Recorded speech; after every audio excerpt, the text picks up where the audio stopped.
It's thrilling, it's an adventure. Sheila Ireland sees the adventure in old buildings. She's a renovation architect with Leo A. Daly on the Burlington Station project, and she has a passion for the past. There's some mystery. You kind of have to work out the story a little bit on your own. It's not just all laid out before you. You can read Burlington's story if you know where to look. The first chapter begins in 1898 when Thomas Rogers Kimball designed the Burlington for the Trans-Mississippi Expo. The style, Greek Revival. So it was supposed to look like a Greek temple. Complete with columns and pediments, those large triangular designs on the outside. On the inside, arched doorways, rosette-covered ceilings, white glazed-tiled walls. It was a stunning building. It was absolutely beautiful.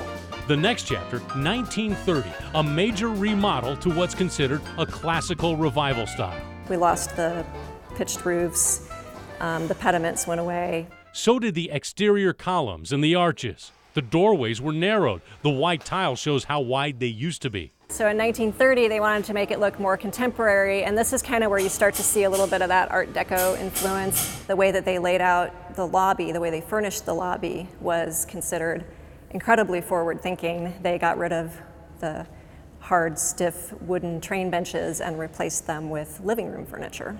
From then on, the building didn't change much. A parking deck was added in the 50s, the overhead link with the Durham was demolished, and in '74, the last passenger went through. Since then, the building's changed hands several times, but no one's been able to make it work. Until now. Now, to be clear, the Burlington's going through a rehabilitation, not a full-on restoration. A restoration means taking a building back to a specific era, kind of like turning it into a museum. What's happening here is the Burlington's being saved, historically where feasible, and given new life, a new job.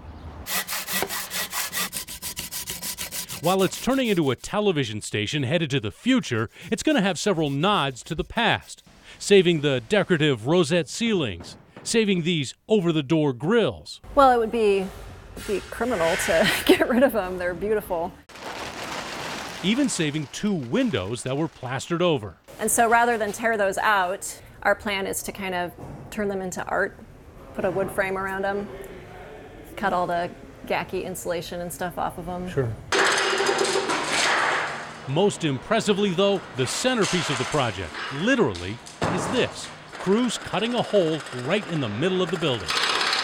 You see, when the Burlington went up, passengers had to walk down from 10th Street to the tracks. So to facilitate that, in 1898, there was a beautiful double circular stair that filled in where we see this circular metal plate. In 1930, the stairs were removed, the hole filled in, but now it's back. I think it's a fantastic idea. To be able to look up and see the windows from down here, it's pretty beautiful.